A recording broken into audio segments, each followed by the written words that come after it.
Welcome back to the show, everybody. This is the upper tier, and this is the Monday mashup. The band is back together on the screen. Joining me tonight, as always, my partner on the show is the Dazzler himself, Darren. How we doing, Darren? Good weekend? Yeah, it wasn't bad, pal. Yeah, some of the results might not have just been to my taste, but listen, A we'll good move weekend forward with apart that. from football. A good weekend Yeah, apart from absolutely. football. And Yeah, also joining us, our resident referee, Mark. How are we, Mark? How's it going, lads? I'm literally just on here waiting for the Mason Mount comment from Morris. So you only need to give it about 10 seconds, and he'll be there. Don't worry. It's en too route. right. Don't worry. It's on the way. There's It's on something the loading. way. It's on way. Yeah. It's on the That bullet's way. already in the chamber. It's never out of it. Never No, out of it. it's really not. Let's begin with our Prem preview anyway.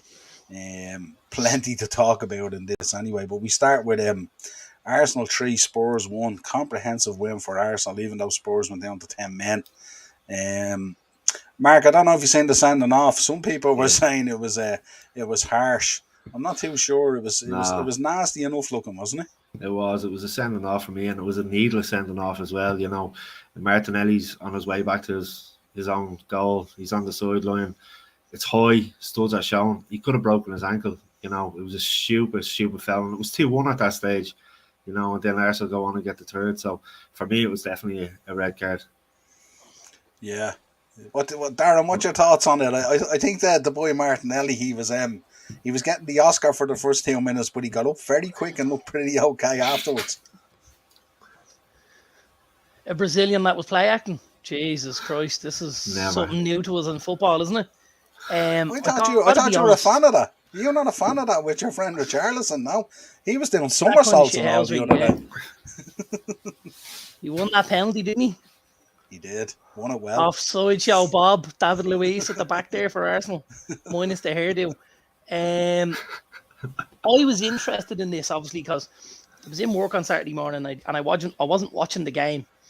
And I spoke to a few people on the way home, and they were kind of like, Jesus, sending off was a bit harsh. And I said, I'll be interested to see when I get home. So got home, had a look at it. I was like, you know what? I said, I think it is a little bit harsh. And I completely understand where Marky's coming from. It is high. You know, it's not in the foot, it's on the ankle. And I suppose the studs are shown. I suppose when I looked at it, and the reason I maybe didn't think it was a red, from my point of view, it didn't look like there was maybe, let's call it, a force. It looked clumsier than anything else. It was a foul that he was trying to make, you know, just to take the sting out of things and let people get back into position and reset and stuff like that.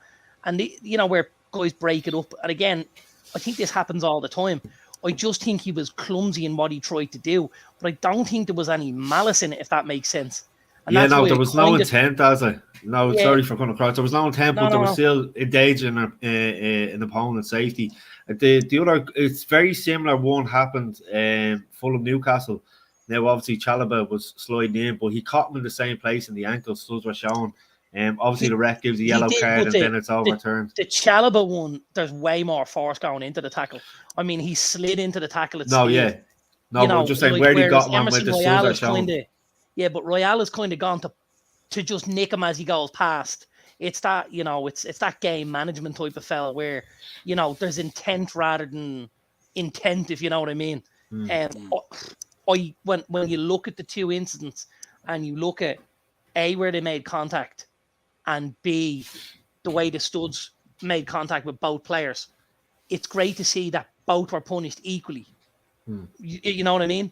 That you're getting some sort of parity across the board. Consistency, but again, a little bit of consistency. And that's all we ever asked for. But I don't know. I felt he was a little bit hard done by. I think it's a North London derby. You know, the rest got to know. It's a big occasion. Everybody's going to be hyped up. He's not gone in and smashed the guy. You know, and indeed, like, there was way more tackles that I would describe as, you know, ferocious than that one. That was kind of a null and void tackle for me. He just goes to do something.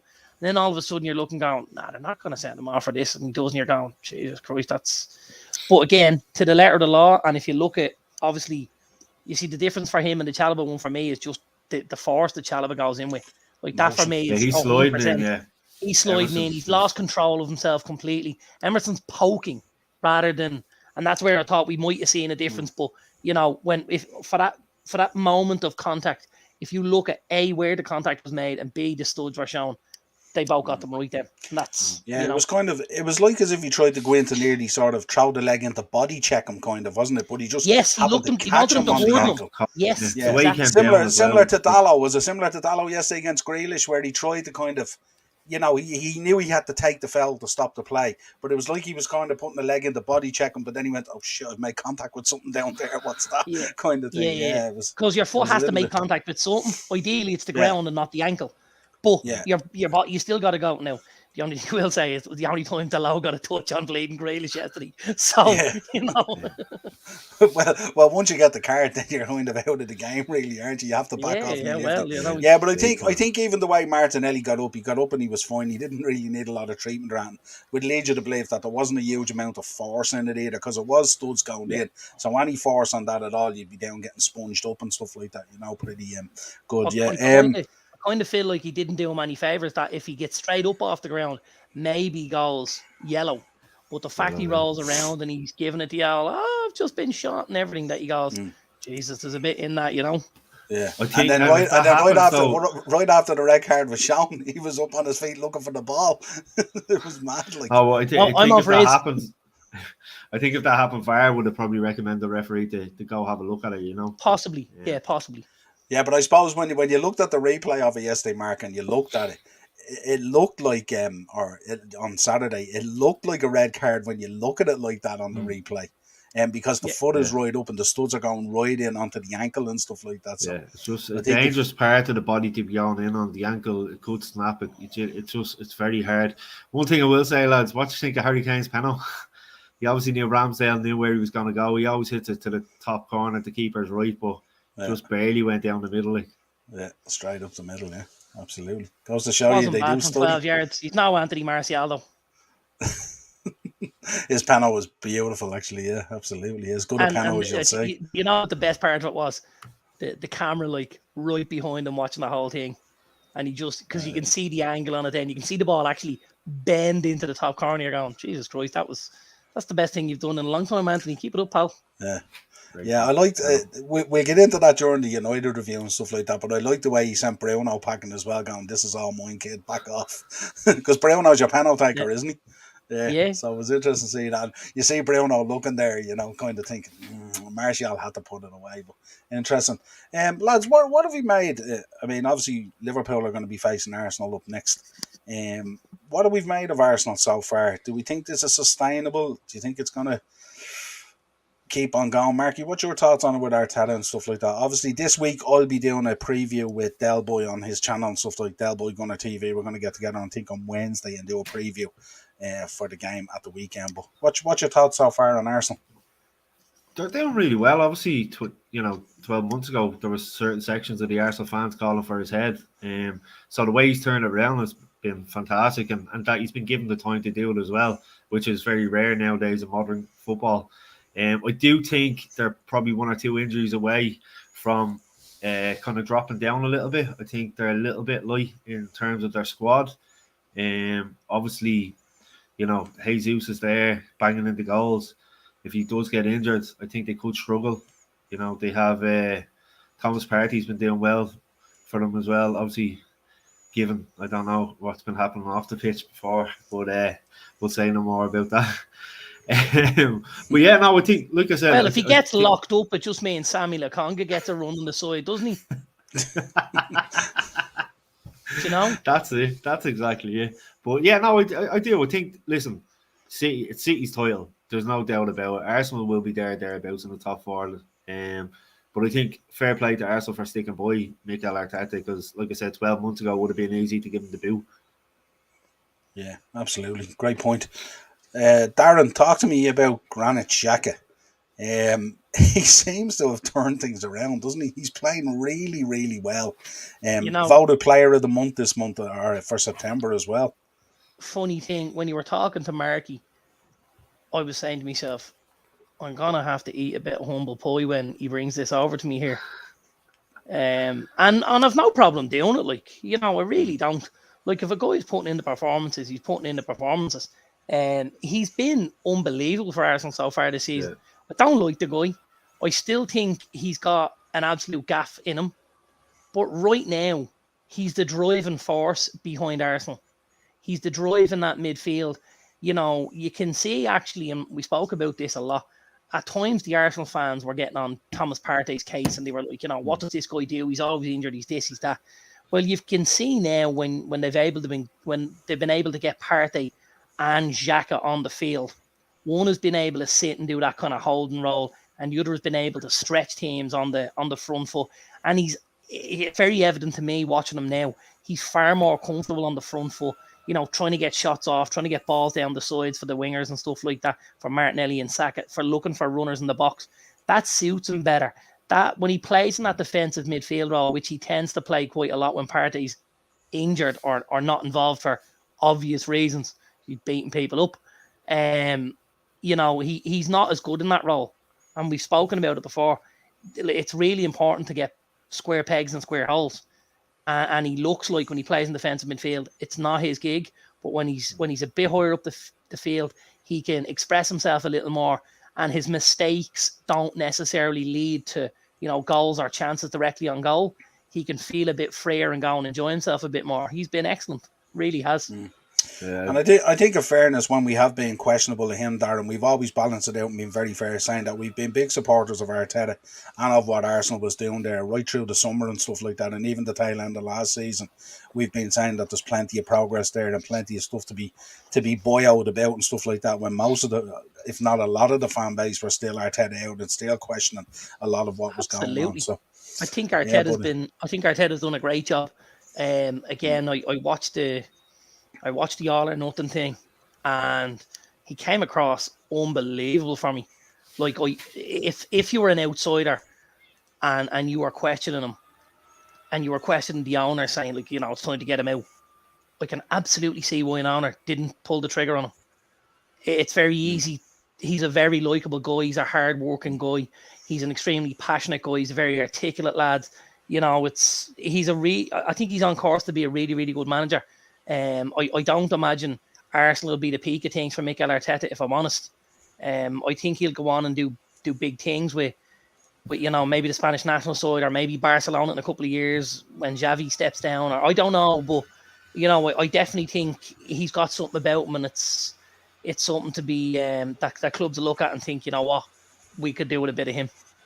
Yeah, you seen it even yesterday, Mark, when Arsenal scored. I mean, the passion that was oozing out of him, on Saturday, like, he was so up for it and stuff like that. When that first goal went in, it was just like energy and electricity oozing out of him on the sideline and stuff like that. And that's really what we want to see, isn't it? Yeah, that shows the emotion of a guy who actually gives a shit, you know what I mean? Which is really, really important. 100%. And with the Granit Xhaka thing, sorry, Dazzler, just the Granit Xhaka thing, he, like, I know he's 30, but he has matured, I think, over the last few years. He isn't that kind of petulant player that we've once seen before as well. And I think that's down to Arteta. Yeah, I'd say there had to have been a lot of stuff. I'd say there had to have been a lot of stuff in his ear from Arteta, because, again, he's the type of player. He's not a completely different player to what Arteta was. You know, a guy who wants the ball, play on the front foot, bring other players into the game like that. And, you know, I think he's probably learned a lot from Arteta. But the one thing I will say, and this again, this for me is back to Arteta. You know, you look at guys and you look at managers. We've had them at United over the last number of years, and they've been at other clubs who want to make everything about them. Arteta doesn't. That's not it. It doesn't matter to Arteta. I don't know if anyone saw the press conference, because obviously he let the photographer do the team talk the last time the North London derby was in the Emirates. And somebody questioned him about who will you let give the team talk this weekend, and he says, well, you know, it doesn't really matter. He said there's so many people around us and around the club that have, you know, have been through so much at this club and are passionate about the club and stuff like that. And you just thought, like, he didn't just go, well, I'm the manager and they'll do what I say. And he was like, you know what, if he was giving, and he was going, you know what, if I feel like somebody else, be it the photographer or the fucking groundsman, can give a better speech than I can on the day, he can do it, because it all adds into the same pot. Whereas you can never, ever imagine the likes of a Jose Mourinho turning it over to, here's the photographer, he's going to tell you his story. That's not happening, ever. Yeah. you know, and I think Yeah. that it's always for the good of the club. And I think when the lads see that, they'll buy into it. Yeah, I think when you see a lot of his team talks as well, especially through the documentary, and we know the documentary can be sort of angled in a certain way, Yeah. but he gives team talks and he talks like he's the captain of the team as opposed to the manager of the club. Yeah. And that he really is one of the guys and he understands and feels the emotion of winning and losing and what it means and all that kind of thing. So nothing but praise for them at the moment. That was a big, big win. And again, it's not kind of like, I mean, they generally get it done generally there against Spurs anyway. But they just looked really impressive. And I know Spurs went down to 10 men and all that kind of thing. But look, you get it done and stuff like that. They're top of the league and rightfully so at the moment. We won't dwell too long on Bournemouth versus Brentford. 0-0.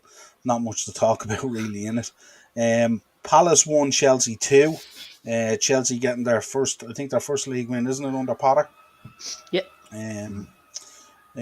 Good to come back as well, Darren. I mean, you called it here that Palace could take the lead here and stuff like that on the preview on Thursday, and they did. But Chelsea showing a bit of mettle to get back into it. It was very positive from a Chelsea point of view. I think it's not an easy place to go. The issue with Chelsea has been recently when they've gone places and they weren't easy to go, they didn't get results. I think that was a tough place to go, but they got over the line. That's what it's going to be about under Potter for a little while. The performances may not be, what they're looking for just yet, but there's a big shift in the situation at Chelsea now, and in the culture at Chelsea. And I think, getting over the line the other day is important, but I also think it's equally important who helped them get over the line. Because again, I don't necessarily believe if that's Thomas Tuchel that he's on there. And I think under Potter, and with Todd Bowley in the background, and Bowley's obviously made it very, very aware. He's made it aware that he wants this to be, he wants this to be sustainable and stuff like that. And it's not sustainable if you keep selling your best players, you keep selling your academy players. So to see Broja and to see Conor Gallagher get involved and obviously get the winning goal and stuff like that. I think that's important for Potter. I think it's important for Bowley. I think we'll see more of it, over the next few weeks. Now, hopefully not too much of it, because the higher Chelsea go, the more difficult this bet becomes. But listen, I think it was a goal. I called 2-1 Palace, but it was 2-1 Chelsea, and they were full value for it. In fairness to them, they did well. Yeah, and again, it was a lovely strike mark from Aubameyang, wasn't he? He took his goal lovely as well. He took, and I think I read a stat and he scored on his Dortmund debut, his Arsenal debut, and now his Chelsea debut as well. He got one on his Barca one as well, didn't he? Barca, sorry, as well. So, but like you're looking at it, like Dazza was saying there, it was written in the script, wasn't it? Conor Gallagher, after being on loan there last season, playing so well for him to come on and score the winner. Obviously, I just wanted to say what a ball by you for Palace's goal. You don't see that very much from him, but it was one of those that was just in there to be put on the end of. I will say, I think Thiago Silva, there was a few lads texting me yesterday, on Saturday, about the handball and stuff like that. I thought he was a lucky boy, and then he goes up and sets up Aubameyang's goal. So it's obviously you feel aggrieved. You seen Vieira on the sideline there, he got booked. Definitely, when it happened, it lit up our WhatsApp group anyway. Greg was very vocal about the fact that it definitely should have been the sending off. Ian was kind of a little bit more vocal about how he felt it shouldn't, but certainly you could feel aggrieved going up the other end then and setting up the other goal. Absolutely.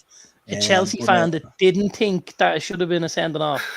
You're really and a United fan who thought it should. So I mean, it balances itself out. But I don't think you have to be a United fan. Darren, did you catch it? Did you think it was a sending off? I don't know if you've seen it or. Stonewall, man. Yeah, I would have thought so as well. It's Stonewall. And if they're talking about Chilwell is far away from it. He's not covering that. So it is dogs. He's the last line of defence. 100%. Not. I don't even see an argument. And again, I'm looking at this and I'm thinking, what's the story of VAR here? Is somebody afraid to pull the trigger or what's going on? Because that's just, it's criminal that that's happened in the game. Because for Palace, for that to happen when it's happened, for Chelsea to have to go down to 10 men, it's backs against the wall time. Then Palace can build up a head of steam, and they probably at least get the draw if not something extra. And then all of a sudden you've Silva go to fire in and lines it up for Gallagher, and you're thinking, is this? It's just adding salt into the wound, isn't it? Yeah, as it so often happens, that where the decision is wrong, and then it goes up the other end, and something happens, So yeah. What have you made today, lads? Story coming out today that they're heavily linked now. They're looking to tie down Christopher Nkunku, who'd be a sensational signing. I think he's an absolute unbelievable player. But Chelsea look like they're trying to line up a lot of business, even potentially for January. And Bowley Mark looks like he's doing it pretty early. Yeah, it looks like they're going to stump up the cash run before all the big clubs come in the summer. He looks a baller. I watch clips of him there on YouTube and stuff like that. So he does look. Who's he with? Is it Salzburg, isn't it? No, he's with Leipzig. Leipzig. Yeah, he's ex-PSG and he's at Leipzig now. PSG are again linked with him. United were linked with him at the end of the summer kind of thing. Yeah. Super footballer. Two things I'll tell you about him. Number one, he's not an out-and-out 9. He is somebody that likes to drift, maybe in that kind of a Kai Havertz role. Play just off the front, or he'll come in from the sides and stuff like that. He's not very physical. Premier League, he will find it tough, I think, personally. But he's an outrageous footballer. An absolutely gifted footballer. He's so good. Technically, he's amazing. He finishes really well. And you know what I love about him? And it's not something we say a lot of. For such a young guy, he's a really clever footballer. Like, you can see him at times. He's in areas of the pitch. I've seen him do it for Leipzig a couple of times. He's taking the ball out wide. There's nobody up with him. He's slowing down in order for the defender to clip him. So he can go down, get the big boys up from the back. He'll stand over the ball himself and put it in. And you're just thinking, he didn't run to the corner flag. He didn't try and go in or go out, lose the ball. He's got pace so he can get away from guys if he needs to. But he's holding himself up. He's looking over his shoulder. He's feeling. He's waiting for the touch. He's down. He goes. And it puts Leipzig on the front foot in good areas. It's really, really clever. He's a super little player. And his release clause drops to about 63 million in June of 2023. So what looks like happening is Chelsea are trying to agree the buyout clause in January, and then they'll cough it up then on the 1st of June, which will be the 63 million, which would be great. Smart move. You were spot on there, Darren, with it. His in-game management when he's in possession is unbelievable, but also when he's moving and in full stride, his balance is unbelievable as well. He's a beautiful balance to his play as well. But he and I mean to come into a better side, let's say with the likes of Potter or something like that, he could be a sensation. Like, it's sickener that we aren't in from, but let's see what happens. But I think Chelsea will land them. Fulham 1, Newcastle 4. Marky, Eddie Howe doing the business here. They kind of blew Fulham away, which I was kind of shocked about. The sending off obviously didn't help Fulham at all. You see in Silva how angry he was with it. But listen, Newcastle looked like comfortable throughout the whole game anyway. Dan Burn obviously had that shot. Wilson, I thought, should have put it away early doors. And it's good to see them getting the rhythm. Obviously, I think Isaac, I don't know how long I think he had a knock. I don't know how long he's going to be out for. But to see Wilson back scoring again was good. And like I said, Chalobah, it was a reckless challenge for him. It was, it just ruined the game from a Fulham's point of view for me. And I think, and listen, we've seen Fulham this season. They've done really, really well. I think Mitrovic picked up a knock as well, did he? Yep. Yeah, so I don't know what he'd be like for the weekend, but they'll obviously miss him. Chalobah will be suspended as well, so they're going to find it tough in October, I think, Fulham will. Yeah, Mitrovic gets injured, Darren, means I can put Trossard back in a week too late, as they say. You should be top of the league, cuz. You should be top of the league. I'm not far off. I made up some ground on you this week. 97 is a decent total for a week, isn't it? It is indeed, yeah. Didn't do too bad. If you lift that trophy at the end of the season, if I don't get an honourable mention, I'm telling you there's going to be trouble here. You're going to be on the podium with me. It's like when they do it in the Grand Prix. The two of us will be there. We can both shake the champagne. Absolutely. That's it. You're Sammy Lee. 3, and he's big Allardyce, huh? We'll go to the dogs, and I'll give you the sausage out of the sausage and chips basket that we get. Happy He's days. pulled that trick on a few lads, that's Yeah. the old sausage trick. When I talk to Morris about fancy, I always say it's only through good coaching from Dazzler, because I haven't got a clue about fancy football, to be honest. I just don't have the desire to stay with it, that way. Yeah, but a good win, Darren, for Newcastle over Fulham, yeah. Great win. I didn't see it myself, if I'm honest, man. Thought that was going to be a tough place to go, as it has proved so far this season for a lot of teams. I thought Fulham be bang at it. I think Marky was right. I think the sending off spoils the game completely. But if I'm honest, it's a stonewall red card. Like, it's just so stupid from the boy Chalobah. He doesn't really give the ref a decision to make, and I'm kind of a bit worried that the ref wasn't able to make it himself first time. He should really give him the red and just send him on his way for the early bat. But listen, VAR stepped in. The right decision has come to in the end, which is good for the game, obviously. And Newcastle go on and press the advantage home.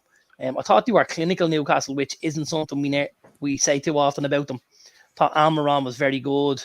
I thought the boy Joe Willock was very good, had a great game. I thought Bruno Guimaraes being back in the side and stuff like that. I thought they did really, really well.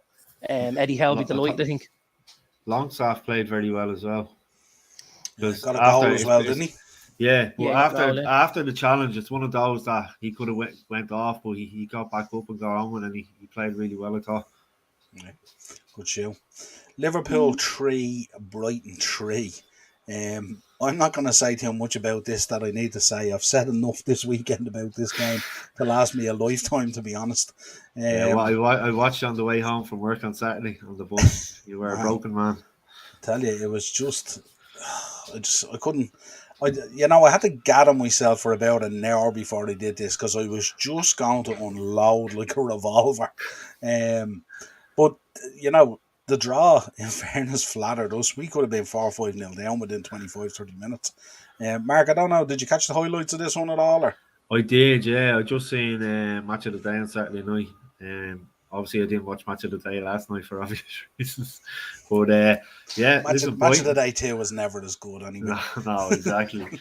But it's weird, because I think we didn't know too much about Brighton's new manager, obviously coming from Shakhtar and stuff like that. But he just picked up from where Potter left off. They were playing really, really well. Welbeck playing that important role, like Dazza was saying.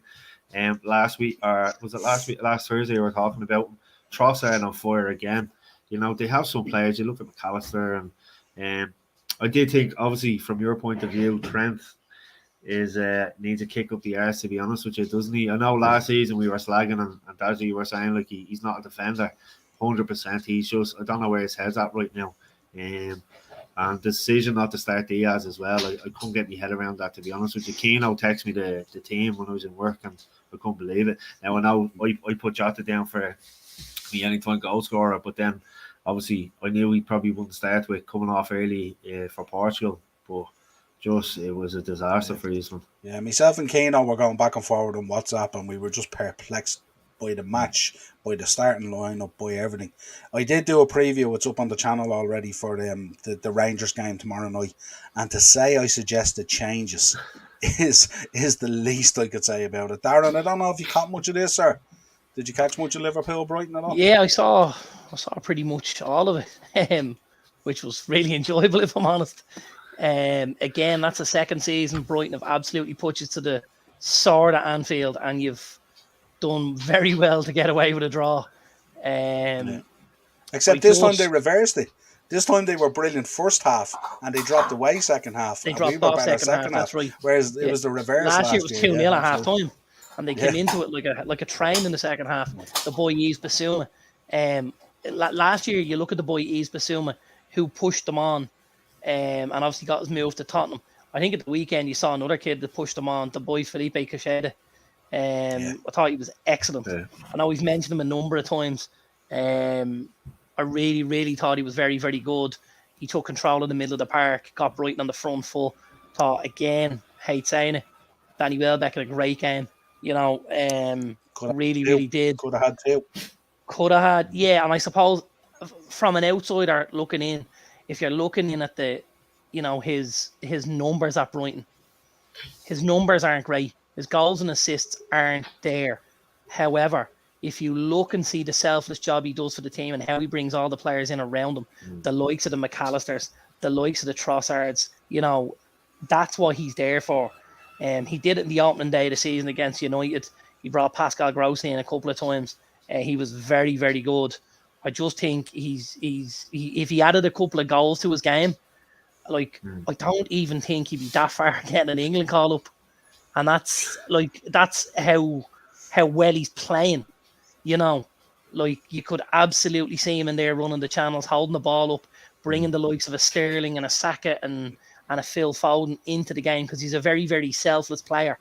And I think you get the best of the guys around him when you've got a Danny Welbeck in the team. But I will say... We probably have to preface that, but not under Southgate. Well... Unfortunately. That would probably mean making a decent decision, and we know he's dead set against doing that at the minute. Although one decision I think I have to agree with him with is, Trent, take a seat, pal. You're not playing anymore. Because he was totally vindicated. He was vindicated. I said it in the WhatsApp group on Saturday night. I said, Southgate's sitting at home on his couch right now, and he's just looking at the TV going, if you know, you know. He's just been so poor. He really, for a kid that we know, he's got no glass ceiling. He's got so much talent. It's absolutely frightening. But it's the basics that are letting him down. It really, really is. And I heard something the other day, and I got to be honest, it annoyed me a little bit. And it was a Liverpool fan, and he was talking about. I said to him, I said, Jesus, shock horror one. Liverpool fan annoying you. I said, You must be dying for the boy Ramsey to get fit. The lad you bought from Aberdeen. And he says, why? And I says, well, so you can get Trent out of the team. And he says, oh, no, you couldn't take Trent out. And I says, you couldn't take Trent out? He says, no. And I says, oh, right, like this, And I'm going, Jesus Christ. I was like, do you watch much football? And he says, oh, no. Trent's like one of our biggest attacking threats. And I says, he's one of your biggest attacking threats. I said, the problem is he plays right back. Sorry, let's see. I said, he's supposed to be one of your biggest defensive pillars at the back there, I said, and you're looking at it from a situation of he's creating all these chances. I said, there's no, and he turned around, and what he said to me was, you know whose fault this is? And I said, no, whose fault is it? He said, this is Jurgen Klopp's fault. He said, because Klopp wants Trent and Robbo to play this way. And he's making them look bad defenders because we're always constantly on the front foot. And I was like, hold on here, man. This is a head scratcher. I said, you're telling me? He said, yeah, if he didn't want Trent to be so aggressive, he'd be a much better defender. I was like, he wouldn't though. He's still shockingly bad at fucking, his positional sense is dreadful. And he gets caught underneath the ball so often it's actually scary. And he's like, do you know what your counter argument was? Because I heard that the other day as well. And do you know what my counter argument was with? No one targets the right hand side. No one targets Robbo. No one targets Costas. Nope. And they generally don't get by them either. All our problems come down that left hand side. And go figure, that left hand side tends to be Mo Salah, who's miles off at the moment, or Jordan Henderson, who's nothing more than a backup 8. And a backup 6. And I'm saying that here now, I don't care what anyone thinks. And Trent Alexander-Arnold. So is there any reason why teams don't target our left-hand side? And to tell you how bad Trent is playing, Gomez is in my team to face Rangers tomorrow. So Gomez is taking Trent out of the team. So that'll tell you how bad Trent is performing at the moment. But yeah, it was a disappointing result. And look, it is Brighton, and we know they're a good team. We know they're doing really well this season and stuff like that. But dropping points at home is unforgivable. And especially being 2-0 down and getting back in and being 3-2 ahead, to give up a chance like that in the last minute or so is shocking. And then to add insult to injury, bringing on Núñez the way he did in the 89th minute, he should have been told, fuck off, I'm not going on. Let's move on. Darren, the governor under pressure again. Can we not dwell a little longer at Anfield now? This is my 4th podcast about Liverpool in a week. I think it's more than enough, and I do have a match reaction and player ratings tomorrow night. But you can dwell longer if you want. Fine, go on. I like it. The governor, Monday mashup therapy, yeah. That's just making myself feel better about the shit show that I had to watch. That's all. Don't worry, we're coming to it. The governor, listen.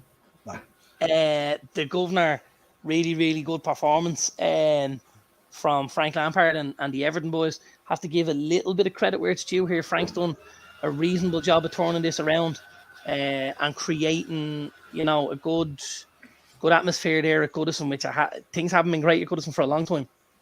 He's created a good atmosphere around the place. I think the two boys he brought in at centre-back, Tarkovsky and Connor Cody, have been unbelievable for them. They've been two of their best players. They really have. To shore up that back line the way they have, and to look as in control as they have. They're not coughing up loads of chances. It's not necessarily like that they're getting out of here because the keeper's, making worldies left, right, and centre. That they've been very, very good in that centre back pair, and they really, really have.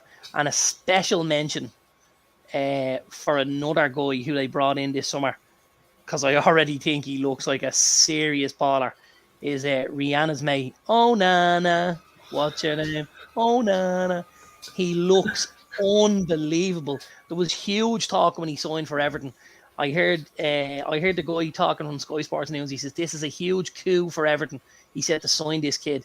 He said he's a massive, massive talent. He's involved in the Belgium squad. He said he's 22 years of age. He said he's come through like an absolute train, because up until about 18 months ago, he hadn't made his debut. And he came through, started making waves in France, and obviously got the move to Everton, and he's just looked... He played for Belgium last week as well. He's just looked unbelievable, the lad has. So yeah, great business by Everton to get the two centre-backs and the midfielder in there and shore things up a little bit and give the boys a platform to go and win football matches on. Fair play to them. What a finish by McNeil. What a finish. Yes, absolutely. What a finish, man. Yeah, absolutely. But it's going to be a tough game on Sunday evening for us against them. They're coming in on a bit of a run, and like you said, with Cody and all there, he sure things up. Coleman's coming into form again. I know last season he got a bit of stick even from some Everton fans as well. So I think it's going to be a really, really tough game. Is that match at Goodison or at Old Trafford? Is that Goodison? Goodison. I think you've two aways, haven't you? You've two aways. Yeah. It's Goodison at 7:30 on Sunday night. Yeah, that's mad, isn't it? Yeah, absolutely. Yeah, that's a great day's football then. That's a great day's football. 3 on the bounce. Yeah, 3 on the bounce. Absolutely. Good day though. Very tough. Very tough. What do you reckon with the governor, Darren? Do you reckon is he close to having to hit the job centre? I don't think so. And the only reason I don't think so is he's not out getting walloped every week.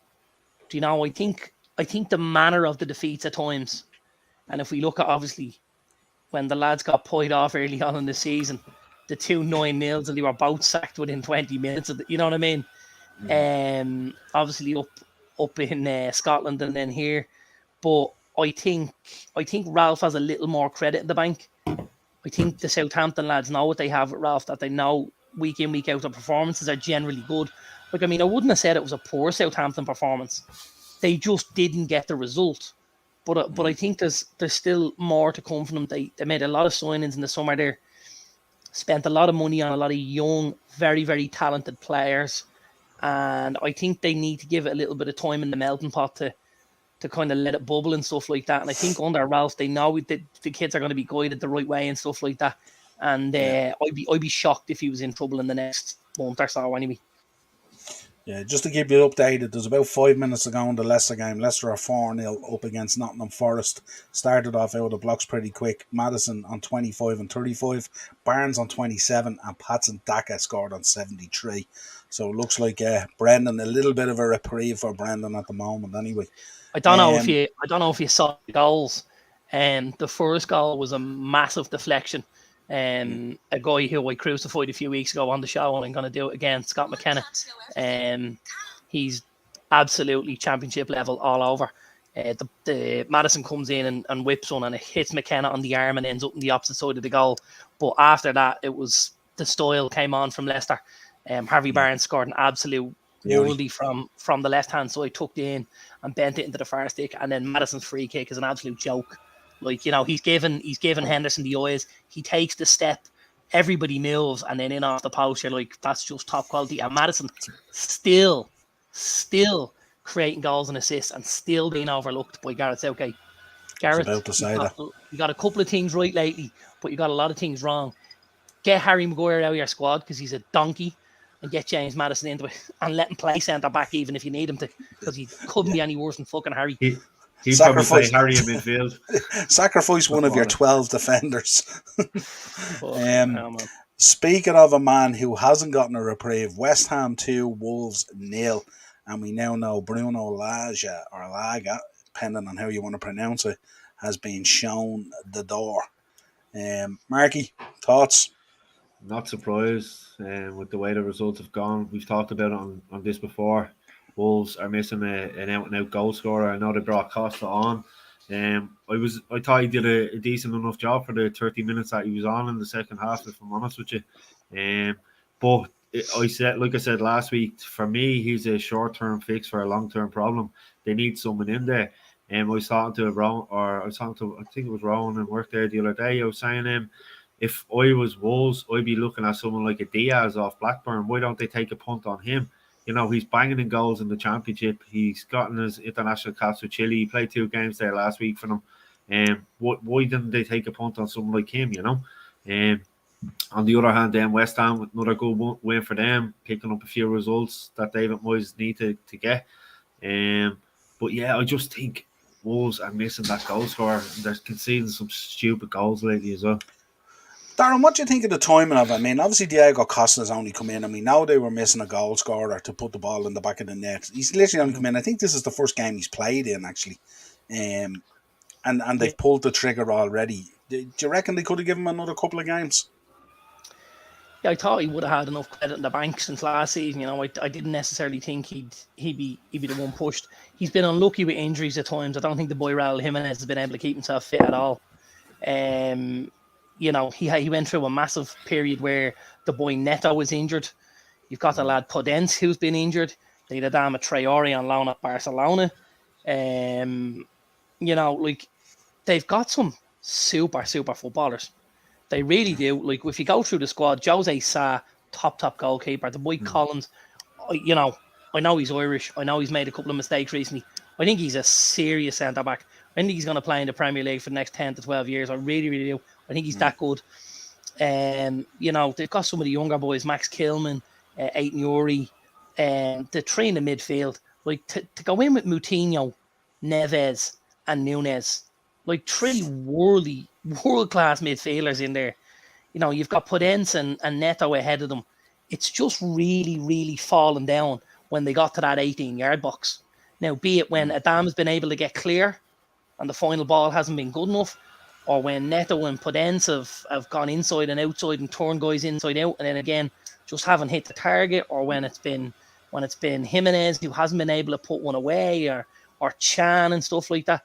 I do think there's an element of now it's got into their heads a little bit.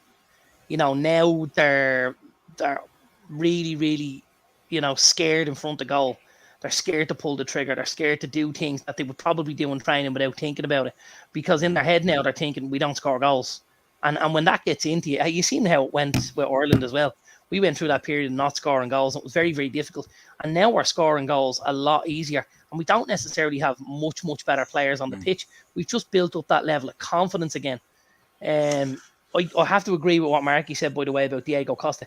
I thought he looked as good in 30 minutes as any striker has looked up front for Wolves in a long time.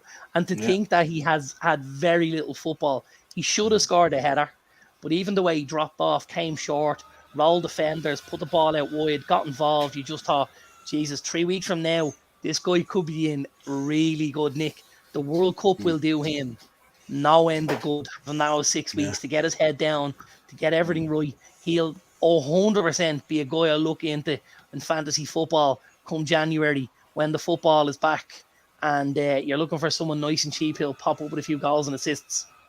Yeah, he's like he's like the point you made about Nkunku, isn't he? He's kind of, when you're clever about football, you're clever about football, aren't you? And he's very clever about football.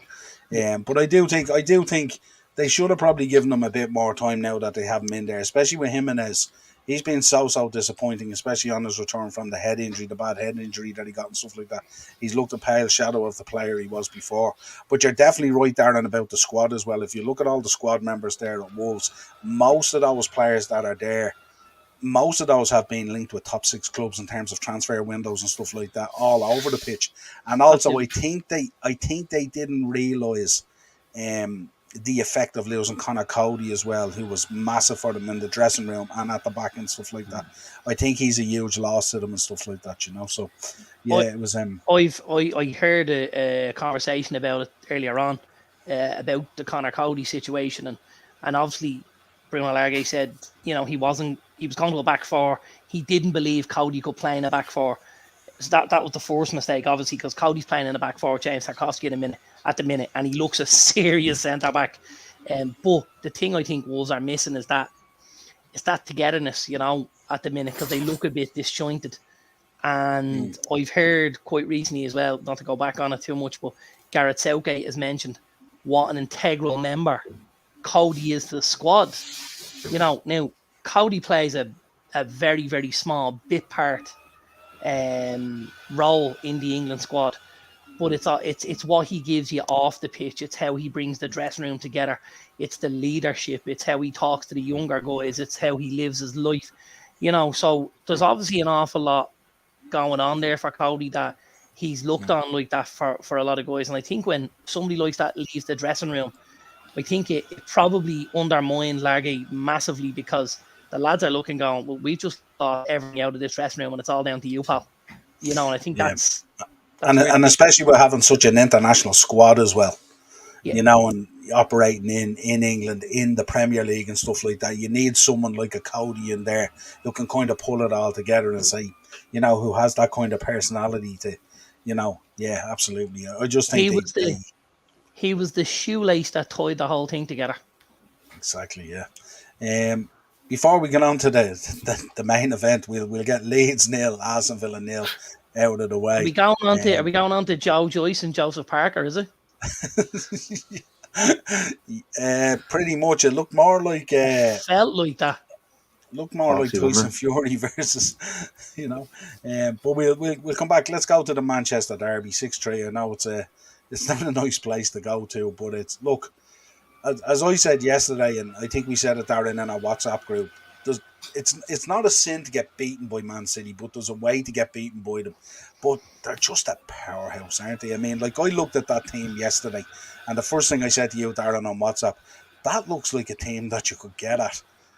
It was just... Well, you looked, the first thing you noticed was there's no Rodri, who's probably the best defensive midfielder in the league.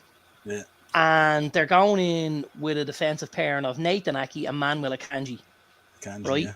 And you're going, Jesus, we might, with that little triangle there, we might be in with a chance. With Rodri not playing and with the two boys playing at centre-back, I think we've got a chance here. There was, however, a triangle that I was forgetting about. And that was the Kevin De Bruyne, Phil Foden, and Erling Haaland triangle. At one stage, if you want to create a square, you can throw Bernardo Silva in there as well. Because Bernardo Silva all match was just creating his own triangles. He was nearly playing 1-2s with himself at one stage. He's unbelievable. Honestly, right, and I'm not joking you. At one stage, I looked at this and like, everyone's gonna look at me now and thinks this fella been on the fucking Jamaican Woodbines or something. I was watching it, right, and I said to myself, this looks like there's someone sitting in the box moving these players with a fucking joystick. Like, it was that ridiculous, Like, it was like watching a kid play FIFA, just rolling off goals here and, I'm just putting this ball into this area and this albino looking King Kong motherfucker is going to be at the back post to stick it in with his studs. And you're like, my God, if I've ever seen a masterclass in finishing between him and Foden, Like, I'm looking at this going, you know, Foden was like... Even when you look at that header and you look at Ericsson on the replay and he goes, not for me, thanks, go ahead.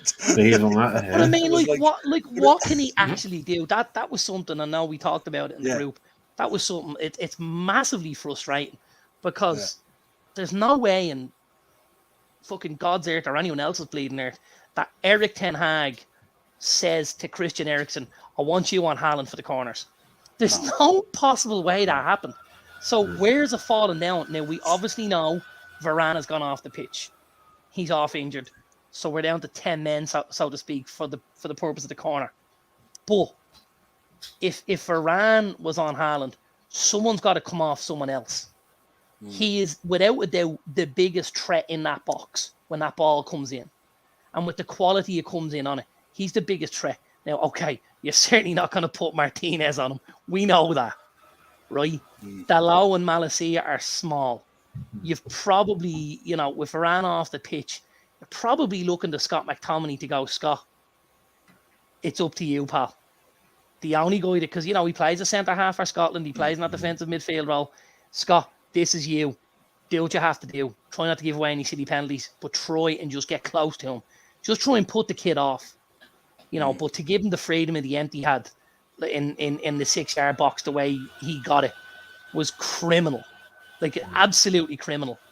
You know, but in fairness to the guy, if you look at that, or if you look at the rest of the game, without that goal, he's on a different level right now to everything else in that league.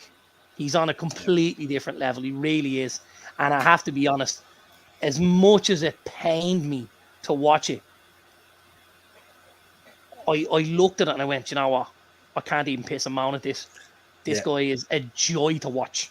Yeah, I think all rivals were the same yesterday. They were all saying the same thing. As much as it kills us to watch it, we're actually sitting back and we're enjoying it because it's unbelievable. We're seeing, it's scary. We're seeing nearly the birth or the beginning of an absolute. I mean, I assume he stays injury free and everything else, generally like serious injury, but an absolute monster of a man for the next decade or whatever it is. You know what I mean? He's incredible. I don't know if you saw the press conference on Friday, Guardiola's press conference. And obviously he struggled at times with Dortmund with injuries and stuff like that, and he wasn't maybe as robust. And when he went on international duty last week with Norway, City sent one of their physios with him, which isn't extremely normal, you know. It happens from time to time, obviously, but they sent this particular physio with him. Guardiola says, you know, I asked for various things as a manager. He said, but one of the most important things I asked for is a team of physios that are at the absolute top of their game. He said, because it's those physios that get these players out on the pitch. But I just thought the way he had tailored the plan, the way he had sent your man over on duty with him with Norway, your man acted as part of the Norwegian backroom staff while he was over there to look after Haaland specifically, to make sure, you know, that this guy didn't drop off because he wasn't with City, because maybe there was something where every time he played for Norway last year, he came back and caught a knock in the game for Dortmund. So Pep obviously had a look at this and went, we need to stop this. And he sent a physio over with him. It's genius. And you've got to say it's the devil in the detail, isn't it? Yeah, Ted's in the comments. Good to have you on board, Ted. He's saying that this monster has 9 goals off last year's joint golden boot and he's played 8 games. It's absolutely like we're witnessing the next level of Ronaldo and Messi, aren't we? But at a different level, really, and it's just it's frightening to think that this is what we're up against. But he's so different to Ronaldo and Messi. Like, he's not beating players. He's not looking to do what. He just wants to be anywhere near that 6-yard box, inside the width of the posts. You know, he's going to poach. He's going to get tap-ins. He's going to get, you know, rebounds. He's going to get headers. And for a long time, City used to, they used to get to the byline and cut the ball back. and there was no one there, and you were just thinking there was just someone there to cut the ball in, you know. And now there's someone there, and now everyone's like, shit, we're in trouble now. I laughed yesterday at a couple of things. One, there was one where he was in I think it was the second half, and he was making a run down the side of the 18-yard box. And his stride is ginormous. I was looking at the likes of Martinez or Dallo, and I'm thinking, they have to take 3 steps for one of his steps. When he takes a stride, it's like he's nearly doing the splits. It's so wide, like, it's mad. They spoke about it. They spoke about it this morning on Sky Sports News, and one of the things they said about it was they spoke about the stride. Well, they spoke about, you know, his speed, and I think certainly for me, the one thing that has surprised me most is his turn of foot, because he's such a big guy. Yeah. But as I think it was Steve Mornick was talking, and he said, you know, guys like Marcus Rashford, he said, quick footballers. He said, lightning quick. He said, this guy isn't necessarily quick. He said, it's the length of his stride. He said, you know, Rashford has taken 2 steps to 3 steps to catch up at his one giant stride. He said, and if he's only got to take 4 and you got to take 12, he's going to get there at least with you, if not ahead of you. And that's huge. These are all massive. Yeah, unbelievable. That's the good thing, though, take from it. Martial coming on and scoring 2 goals, and then Anthony's finish as well. Something else, man. Yeah, he took his goal lovely, in fairness.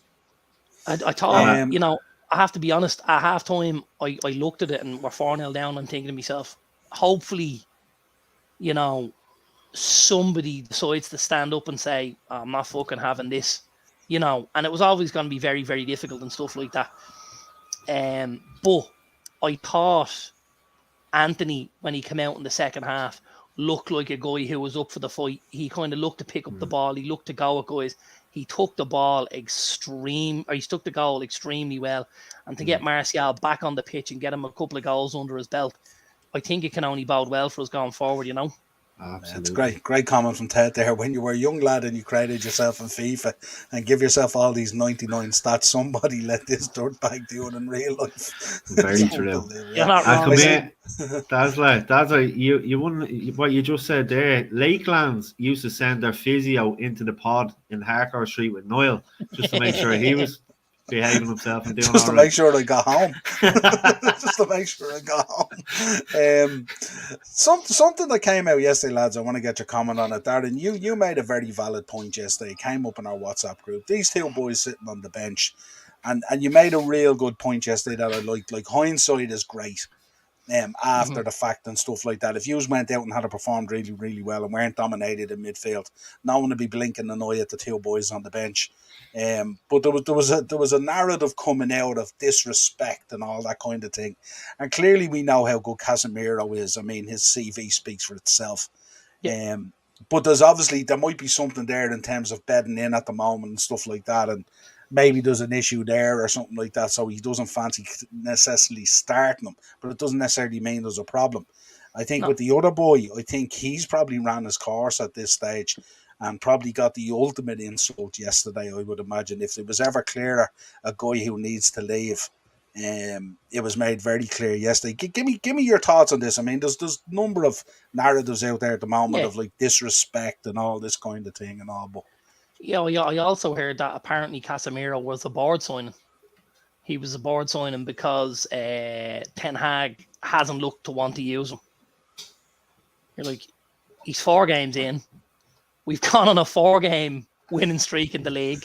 We've beaten Liverpool, Arsenal, Southampton, and Leicester, right? Yeah. And 2. He's only been a bit part. He's on right. 2 of the best performers for us have been Scott McTominay and Christian Eriksen, game on game. And so where do you break up that partnership if it's going well? Now listen, I fully believe now that, you know, we've lost a game and now that things haven't maybe gone our way, we'll see Casemiro. I think we'll see him. I think we'll see Casemiro in there. I think we'll see him sit again, especially at Goodison. We know the likelihood is Rand's not going to make Sunday. And if he doesn't make Sunday, you know, the only hope really is that Maguire's still injured. That would be tremendous. And which would mean we could at least have Lindelof and Martinez. And if that happens, he plays Casemiro as defensive midfielder to try and create that little triangle and to try and shore things up a little from in front of the back four. You know, they don't have a return day for Varane at the moment. No, they won't. They said this morning it's a sprain, isn't it? Yeah, that's right. It's a sprained ankle. They've no return day for him yet. But like, listen, you know, we've got Fred and Casemiro yesterday. If we start with the Brazilian lads, the two Brazilian lads, the pairing that's been in there, and if we start with them two and we get absolutely hopped like we did yesterday, everyone goes, well, why would you change a winning team? Yesterday we get hopped, and now it's, well, why didn't you bring Fred and Casemiro in? Like, lads, don't be that guy. Don't be that guy just after the event who wants to go, I told you so. You know, and in fairness, not after McTominay playing so well in those other 4 games and stuff. Yeah, it's the same thing that started against Arsenal. And don't be that guy who's watching your team to see them lose so you can piss on them. You absolute degenerate. You know exactly who you are, by the way. Yeah, I'm not sure about Ted's comments here. I think Casemiro relishes those type of games. I think because he's a hardy kind of guy. He'd like nothing more to get stuck into that Man City midfield. I know when the game is out of your reach and stuff like that, maybe you don't feel as good coming on. But I'd say he would have liked to have a bang off Haaland or something like that. I wouldn't say he would have shirked his responsibility too much. Not at all. So not at all. He's always been, and he will be at United. He's always been a guy that's gone in and picked the shovel up. You know, always. Even when Madrid were finding it really tough, you know, when they were going through bad spells and bad periods, he was a guy that every week, 7, 8 out of 10, 7, 8 out of 10, pick up the shovel, 7, 8 out of 10. Week after week, he was a mainstay in there with Toni Kroos and Luka Modric. And he'll do a really, really good job for United. And I definitely think he makes his first start on Thursday night. And I imagine we probably see him at Goodison as well, if I'm honest. Yeah, he's the ideal midfielder to put into a tough trip to Goodison, isn't he? Because he's hardy enough and stuff like that. I'm in front of Lindelof and Martinez, right in front of the two of them. Sit there, don't let anything get past you, and make sure these two boys have little or fucking nothing to do. Yeah, what Marky, what you were thinking on Ronaldo, I suppose, because I mean, I know Darren's thinking. Darren would drive him to the airport in the morning, basically, as far as I know, unless I don't think it's changed. Yeah. What you were thinking, Mark? Do you think he could have come on and done anything yesterday, or do you think it would have been more the same? I mean, Rashford didn't get a whole lot of supply, and when he did, it wasn't very good anyway. So I don't think he would have made a difference yesterday, if I'm being honest with you. I don't think. I think if his agent probably has a deal done with an MLS team or a team in China at this stage, and he's just going to sit on the bench for a lot of it. I've been impressed when I've seen Rashford start up top in the games I've seen against. You've seen against yourselves and against Arsenal and stuff. I think he's been doing really well. I think possibly Martial might get a start on Sunday or on Thursday. I think he needs minutes under his belt as well after coming back in. So I can't see it happening. Can't see Ronaldo unless he starts Ronaldo on Thursday. You wouldn't know, but I think his time is up. Yeah, no, Dad, I get your point on that, but I even think a 4-0 down. I think Casemiro just wants to play football. I think he's just that hardy guy, regardless of the score. I'm sure he would have loved to go in there and test himself against those City players, you know. So it's not a case of starting or whether they're 4-0 down. I think even at 4-0 down, he wants to go in and absolutely rattle someone and just look around and say to the lads, whether it's 1-0, 2-0 or 4-0, pick it up and fucking hit them with it, and this is the way it should be done. You know, 100%. He's a good pro. Absolutely. Well, we'll park the Prem for the moment, and we'll switch our thoughts quickly to European football coming up this week. Anyway. It's only really 4 games we have to discuss. We play Rangers tomorrow night. Where's the music for Dazzler? You're not playing in the background, no? No. Here we go. Like, I had visions of Darren coming out in a tuxedo at one stage and singing it or something like that. But, we'll just look at the Champions League. Go compare. And the big mustache. If it's nice, you get the price. You go compare. There you go. New sponsors. But yeah, Champions League. We play Rangers tomorrow night, and Spurs are away at Eintracht Frankfurt. Frankfurt have kind of been a little bit disappointing coming off the back of their campaign last season. Spurs obviously faltered last time out against Sporting, and were comprehensively beaten. We entertain Rangers. I keep on saying this every week, but I would expect a reaction out of the team tomorrow night. You'd hope. You'd hope. I hope we don't add. Hope we don't add any new historical records to our club that we don't really want. And I will say, I think the other game in that group is going to be a cracker of a game. Napoli and Ajax. I think that will be a cracker of a game. Absolutely. I think probably for neutrals, the Napoli Ajax game is probably the one to watch. And you know something, depending on how the first 15 minutes go, I might end up watching it myself. But I can see us winning. I think it's a different game. It's in Ibrox after that result the weekend. I think it'd be a different game, but I can see us winning. Yeah, they had a very good win against Hearts, starting, but you'd expect Liverpool to run out winners against Rangers, wouldn't you? Yeah, like, I don't necessarily think it'll be spectacular, but I think they'll do enough to get over the line. The one thing I will say is, it's no rest for the wicked, as they say, because doesn't the boy Ryan Kent play high on that left-hand side for Rangers, and he's probably their best player. I would imagine if Giovanni Van Bronckhorst is hoping to get anything out of this, he's got pictures of Trent Alexander-Arnold all around the training ground, and he's just saying to Kent, just find that guy, just get on him, make sure every time you get the ball, you see his face in front of you, then you're in the right position. And he only scored the weekend. Kent only scored his first goal in 22 games, He's a very, very good footballer, that kid. Yeah. He's heavily linked with a reunion with Steven Gerrard in January. Won't be a bad sign. That's it. That's if it's a reunion with Steven Gerrard. Well, that remains to be seen as well. Maybe that's why he's holding off. But yeah, I would think the two games coming up, obviously we have Rangers home and away. Nothing but 6 points out of both those games, really, if we want to have an eye into the Champions League and into wrestling some sort of control in the group and stuff like that. For Spurs, it's a big game away at Frankfurt. Go on, Darren, yeah? If you didn't get 6 points, if you got less than 6, let's say you got 4, could you see any issues going to the next round? Definitely. Okay. Definitely, because then we have Ajax away. I think we've Napoli at home and then Ajax away on the last day. Okay. And the last place you want to be going is away to the Amsterdam Arena with 8 points on the board to be needing anything. Yeah, okay. Yeah, so I'd be reasonably concerned if we didn't take 6 points from those two games. Absolutely. Spurs away to Frankfurt. Obviously, they were given a lesson against Sporting, certainly in the latter stages as well. And this is a big game now because obviously Frankfurt with a win would jump above Spurs, and Spurs could be in real trouble then in the group. But Spurs again away on their travels. It's slightly different than being at the new White Hart Lane, isn't it, Darren? What would you expect on this one? Yeah, and he doesn't actually have a great Champions League record, Antonio Conte. I looked in a little bit further into this when I heard it first. I said he doesn't have that great. I dug a little bit deeper, and he's actually got a really poor Champions League record, considering a lot of the sides that he's managed. Doesn't typically get to the later stage of the competition.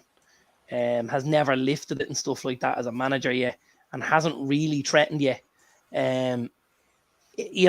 Sometimes, and I know this has happened with Pep a little bit, when things are going very well on the domestic front, I don't know whether Pep has decided to test the waters at times and try different things and kind of overthink it at times. And I don't know whether that's happened a little bit with Conte in general, and also, with Spurs recently, where they're overthinking things slightly.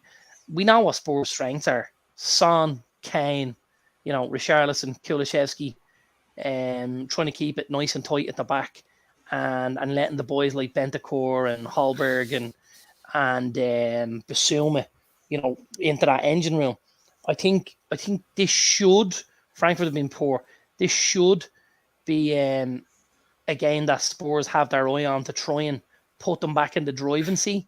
But I think at this stage, I think if they got a draw against Frankfurt away and picked up a win at home, 4 points, I think he'd be more than happy with that.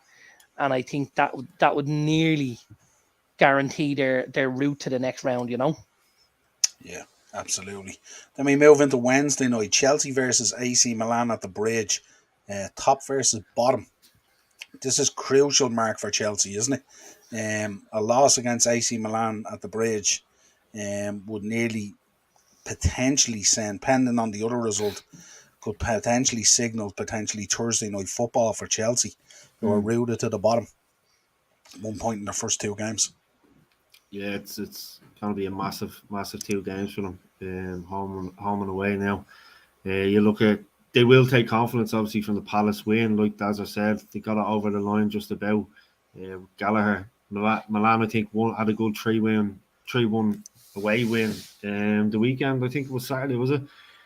So they'll be going in as well. I think it would be a draw. I really do. I think it'll be a draw at Stamford Bridge. You know, for a Chelsea point of view and Potter point of view, you know, they'd be hoping to get a win, but I can't see them beating Milan. Yeah, what you're thinking, Darren? Tomori, obviously, and Giroud returning to familiar soil.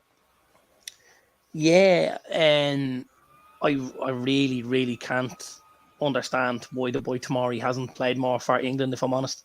It's another one, isn't it? Yeah, it's crazy. It really is. He's been a standout since he's made the move to Milan. He really, really has. You know, he's been excellent. I'm a huge fan of the boy Rafael Leao. Plays high on the left. He's going to give Reece James a really tough night at the office. He really, really is. Really tricky Portuguese winger. And you know, you've got Giroud and stuff like that. There's lots of good footballers in that team. Sandro Tonali, lots of really nice footballers. I think Milan will come there. They'll be quite confident, obviously, watching Chelsea of late. I think Chelsea will put in a performance. And in their own game. Yeah, I think Chelsea Really will confident. put in. I think Milan will put in a performance, but I just think because Chelsea are home, they might get something out of it, and I'd be inclined to go with Mark. I think this could be a score draw, a 1-1 or a 2-2 kind of a game, you know. Would you say, Darren, do you see Chelsea going through? Do you think Chelsea will get nabbed second, or do you think they'll get through in the group? If I play it out, I see them struggling, and the only reason I say that is, like, at the minute they've got a point from 2 games. They, you know, the likelihood is, I think if they get a draw with Milan at home, I think the most they could want away or look for away is again a draw, but I don't necessarily think they'll get it in the San Siro. So then that might only be 1 point from the 2 Milan games. All of a sudden you're 4 games in, you're on 2 points. Even if you beat Zagreb and Salzburg, is 8 enough for you? Possibly, but possibly not. I think the big thing for Chelsea will be that one of those teams above them, i.e. Zagreb or Salzburg, doesn't win both games. I think that could be the deciding factor as to whether Chelsea get through or not. Because I think if Salzburg went on and won both games and had 8 points, you know, with 2 games to go, I think they'd get through. Whereas I think if they shared out the results, you know, if they took 3 each, and I think you were 4 games in, and Zagreb were on, say, 6, and Salzburg were on 5, Chelsea with 2 are still in the mix. Yeah, you know what I mean? You're coming down nearly to final day, then, aren't you? You're coming down to final day. You're possibly even coming down to head-to-heads or goal difference. So I think the big thing in the Chelsea group will be the 2 games between Dynamo and Salzburg. Yeah, interesting. Group G. Let's move on. Man City coasting in this with Dortmund second. I think they'll be the 2 that'll go through. I would fully expect Man City to absolutely put Copenhagen to the wall. But I think that group was more or less nearly wrapped up at this stage. I don't see you'd be very surprised. There'll be a host of changes. Yeah. There'll be a host of changes. The front 3 will be like Grealish, Julian Alvarez, and Riyad Mahrez. That's what he'll go with the front 3, and he'll try and build confidence for the 3 lads. Grealish had a good game on Sunday, in fairness. I think he'll play again. I think Mahrez and Alvarez will play, you know, and I think I don't necessarily think it'll be spectacular, but only because it doesn't need to be. You know, it's basically going to be the City B team going out to beat Copenhagen twice, have 12 points after 4 games, and be able to go, lads, take a couple of weeks off there while we're in the Champions League action, and give lads games, you know, Sergio Gomez and Cole Palmer and stuff like that, you know. Yeah, I still say though, I wouldn't like to be the coach going in telling Helen, you can sit down tonight, it's all good, because he's just like that guy. I'd say he just constantly wants to play. It's got to be a sales pitch though, hasn't it? And I remember hearing some of the United players talk about Ferguson, and you know, Ferguson be dropping them, but he dropped them and he'd say to them, Gary, listen, you're not playing on Sunday. He said, but you're not playing on Sunday because of a big game for you in 10 days' time. We're away at Liverpool. You're starting that game. And Neville's kind of looking and he's going, have I just been dropped for Sunday? Or am I being saved for Anfield? Like he said, you didn't know what way to take it. He said, but you always took the seat. And I kind of get the feeling Pep might have to have a couple of chats like that and just say to guys, listen, we're not dropping you. We have our eye on a different game. I want you primed and ready to go for the day at Anfield or for the day at the Etihad against Liverpool or wherever it is, and all focus will be turned to that. And I think that's when things could really hit the skids for everyone else, because if they start saving these boys and letting them recharge the batteries going into games, we're going to get absolutely mauled. Yeah, absolutely. Lads, I just wanted to finish the show. We've covered most of the news articles with Bruno Lage being let go. We spoke about Haaland. We spoke about Eric Ten Hag and the talk of Casemiro and Ronaldo and all, and we also spoke about Christopher and Nkunku during the show. I just wanted to finish out the show. Obviously, we're hearing this evening that Merseyside police have made arrests in relation to the murder of that young girl back in August, Olivia Pratt-Duval. And hopefully, I know it's small consolation for the parents and stuff like that and all, but it's if it brings any sort of, don't know what way you would word it really, to the parents and stuff like that. Hopefully there will be closure, yeah. Hopefully there'll be some closure and stuff like that, and hopefully whoever did that horrific thing, they get their up and comings basically, So we're just hearing that this evening and stuff like that. We won't preface it in a prejudice in any way. We won't discuss it really in any way, but just wanted to make the point that they had. Rowan, good to see you here. Thanks for supporting and stuff like that. Great show, fellas. Well done. Really appreciate it. Thanks for joining us tonight. Hope you really enjoyed it. Really appreciate anyone in the comments, stuff like that. Ted and everyone who's normally there. This is the first week, and I just want to make the point as well. We didn't have Mason Mount in the comments. He must be otherwise preoccupied. He's probably doing a show himself or something like that. But don't forget, as always, check out Morris's page and stuff like that. Doing some great stuff there. I think we need to pay a visit into one of Morris's gigs. He had some videos up at the weekend of the gigs, on the Friday night and stuff like that. Oh, the Fibbers ones. Yeah, Fibbers ones and stuff like that. I think absolutely. We need to have an upper tier night out in there and let Morris spin the tunes for us, and we'll jump all aboard some of them, some of those alcohol promos that they run that night, and we'll have a bit of crack. Yeah, I'd say it's mental. Can you imagine when the metal crowd meets the hip hop crowd and stuff like that in Fibbers? Yeah. It must be mayhem and stuff like that. But the videos he puts up and all, it always looks like they're real good nights out. But absolutely, it's weird when you see a lot of rocker lads and girls on the dance floor, and then they suddenly change it to hip hop. And they look a bit bewildered. I don't know if you've seen some of his videos. Yeah. They smash out a hip hop tune then, and they're all standing around wondering what the hell to do. It's absolutely brilliant. But you'll have to send me some of them, lads.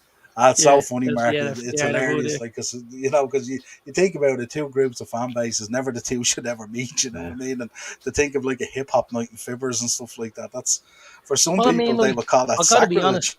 One of my favorite tunes of all time, right? Jay-Z and Linkin Park. Yeah, Stomper. It's like Stomper. Yeah. So if it's done the right way, it can go really, really well. But it's that sort of thing, like, you're going from like this heavy metal. These lads with their eyes closed, just banging heads. Next minute, it's all like LL Cool J, and they're just looking around the dance floor going. Yeah, it's classic stuff. What the funk happened here? And the funny thing about it, if you know Morris as well as I do, it's exactly Morris. That's the way he is. It's so funny, But yeah, absolutely. So go check out Morris's page. GP Productions doing great stuff, and some brilliant news coming and stuff like that. I think he already posted and stuff like that. But he's having a little bit of involvement in the Voice documentary coming up on Voice, the Dark Side of the Ring with Vince McMahon and stuff like that. So doing great things for Morris. I thought you were talking about the one where the lads have to hit the button and turn the chair. Oh yeah, we forgot to mention as well. Good man, Ted. R.I.P. Coolio as well. Yeah, R.I.P. Coolio. We heard word he had passed away. Was found in a toilet dead. Unresponsive. Yeah, absolutely unresponsive. Yeah. Drugs will do that to you. Yeah, it was, and it was mad. It was mad to think that he was only over here doing stuff for Versatile and stuff like that and all. And then I don't know if it was mad that he lived that long with the amount of drugs the bloke did. Like. Yeah. But I'd say as well, did you see the stuff he did, the Celtic stuff as well, which I thought was really cool when he went into the bar and he was on the bar doing Gangster's Paradise and he had the Celtic jersey on him and all. Like, it's cool stuff. It's good to see that sort of human side of him and stuff like that. But certainly a man who I would imagine enjoyed partying to the fullest. I heard a couple of different radio stations talk about him. And they said, we had a huge affinity with Ireland and with the scene over here and stuff like that. And he used to spend an awful lot of time in Tala with the boys and stuff, just chilling and like a villain. And now he shot a video with Versatile, didn't he? Yeah, he shot a video with Versatile down in Ringsend and stuff like that for one of their songs and stuff like that, which is really cool. When you think about a guy at his level to come and do that, is pretty cool. It is pretty cool. And thoughts go out to his family as well and stuff like that. Obviously, it's a massive loss for the hip hop and rap community, no doubt, to lose a guy who's been an icon and stuff like that. And it's a good movie as well, Gangster's Paradise as well. It's well worth checking out. So lads, that's another Monday mashup done. Thank you for joining me as always. It's been a pleasure. I will be back from my sins tomorrow evening with a match reaction and player ratings to Rangers. And I'm telling you now, if we lose to Rangers or we drop points to Rangers, there is going to be absolute holy war about that. I'm not expecting it to happen. I am expecting a reaction. That'd be the second holy war Rangers would have been in their history, in fairness. This will be the last. This will be the last war they'll be in, if that's the case. And it won't be Rangers that'll be on the butt end. It will be Liverpool. We will be back Thursday with Thursday Tier Talk, where we will be previewing a big weekend of Premier League action, and we'll also take a look back at European football as well, the fallout from the Champions League and the results. The good old Europa might be on the TV behind us as we absolutely go. Mark will keep us. I think are you as a 5:30 again? I'm not sure. I think yours might be a 5:30 again. That's very far ahead for me to plan. I'm a day-to-day kind of guy. You know me well, to be honest here. Yeah. I'll be in work either way. I'll be in the comments, lads. Annoying us, don't worry. I'll be in the comments. I'm not sure. Also, check out Dynamo's Dozen this week, where myself and my partner in crime here on the football shows will be joining me to do an Extreme Rules preview, and we'll also be taking a look back at the week in wrestling history and some notable birthdays. And also, don't forget to check out, I'll be on Del Boy Gunner TV's channel this week, where we'll be doing a preview for the Arsenal-Liverpool game. I'm sure he'll be buoyant with the chest out, the Arteta t-shirt on, and I'll be feeling miserable. You reckon he'll have the old chicken chest out and everything, yeah? I think he will, because I thought he did a fan show after the match on Saturday, and himself and Coyle and the boys, they were very they sounded very proud in the way they were talking about Arsenal and Arteta and all. How time has healed and changed things. Bastards. But we shall see. But yeah, it should be good crack. Yeah, always good crack with the elbow and stuff like that. Go check out his channel as well. Bit of fun. That's like 5:45 kickoff on Thursday. 5:45. I'm in Mortal 7:30, Marky, so I'll miss pretty much all of that, thankfully. Yeah. If it's anything like yesterday. Absolutely, can you imagine? Have Applewell Nicosia got a 6'6" albino German King Kong playing with him? I was going to say something there, but I can't say it on this. No. As they said yesterday on Twitter, it's a pity Kane didn't kick him in the balls and not in the leg. But whenever, that's the way it goes. I see. Did you see the video as well as Dal leaving the ground as well, and he had the ball in the car? He's such a proud old lad as well, isn't he? No, Did you see what Cancelo wrote on the ball? Sorry, I have an issue with this, and I had David's usually in the comments. Our friend David. I was talking to David today. The outfit looks like an absolute shyhawk. Like, the young fella's just banged in his third hat-trick in 3 games in the empty head. And the outfit's there, like Johnny Big Bald, with the fucking bug-eye sunglasses on and the ball under his arm. Like, he's banged it in. You played for Leeds. You're an absolute fucking joke of a footballer. And you are Roy Keane's bitch. Now sit the fuck down, will you? You clown. Fucking hell. You reckon the genetics is coming from the mum's side, do you? It must be. She must be built like Helga from the Alps. Because, like, he's like Mr. Puniverse, that thing. Look at the state of Haaland, fucking hell. Although, don't forget, he was still able to fucking put his hand out for that 10 mil payout. Him and that degenerate fuck agent of his told him, we want 10 million a pop if he's coming to City, plus the 50 years old Dortmund for the actual player. 2 shy hawks, the pair of them. I'm not going to hate the dad for that, in fairness. I can't. Yes. Everything about everything. He's out as a shy hawk. Everything about Haaland, I can't bring myself to hate. I just can't. Listen, I can't hate Haaland, but I can absolutely hate on his outfit. Fucking doorknob. Imagine standing there. Check out me ball. Oh, it's not mine. Me son scored a hat trick. I'm kissing blokes in the crowd. You fucking knobhead. Get off the stage, will you? Jesus, yeah, and look at the blokes he's kissing in the crowd. The blokes he's kissing in the crowd are literally sweating oil. They're literally sweating oil. You know what I mean? So, like, I'm not surprised that if he kissing. It was like a scene from The Godfather. He was only short of kissing the ring off them and stuff, wasn't he? And today, son, we're gonna do English. The fat cat sat on his hat. His old fella. Ted's still here. Hang on. His old fella is mostly well known for Roy Keane smashing him up. That's basically like he's Roy Keane's bitch, you know. Yeah. Although I wouldn't be. Pray, and I will video this. I pray and I will video this, right? Because I'm gonna go to the Manchester derby when we get to Old Trafford in January, right? I pray I see that old lad, and I will video you the abuse I give that bloke. If he comes anywhere near Old Trafford with a set of sunglasses on, he is getting fucking death. They'll have to take him out in a bleeding cloak. I'm not joking. You know the way they bring them down onto the pitch now when they're discussing the games and stuff like that with the little sort of desks and stuff like that, pitch side. You can see Haaland at Old Trafford just hopping balls off the back of Kane's head, can't you? The young lad just absolutely roasting them with rocket launchers off the back of his head. Can you actually imagine though if they were up to that and if they were standing there and Kane was standing there and your man just walked past him and gave him a growl as if to say, I'm going to get you what you did in the outfit. Imagine that. That would be the best JBL TV lariats. Ever. Imagine he picked him up and just started gorilla pressing him or something like that. And Mika Richards just jumping around King going, you just got knocked the fuck out. Like Friday, yeah, absolutely. Imagine. I tell you. We should be writing these. And you know what? Brilliant. I'd actually pay to see that shit as well because see Roy Keane, he's another shy hawk. You nearly become a City supporter, wouldn't you, on that rate? Right, listen, thanks to everyone in the chat, as I said. Before you leave, of course, hit a like on the video, really important. Subscribe to the channel, hit the bell notification for when we're releasing content. As always, if you want to contact the show, the uppertierpodcast@gmail.com. And Darren, as always, we're on Facebook, Instagram, Twitter, TikTok, whatever social media is out there, you will find us. We're there on a daily basis. Lads, a pleasure as always. We're going to start the poll.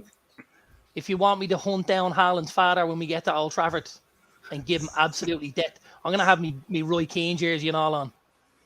He's coming back for the rest of you, bitch. You know, if they were clever, they'd have the two of them in the studio. That never happened. He'd never get an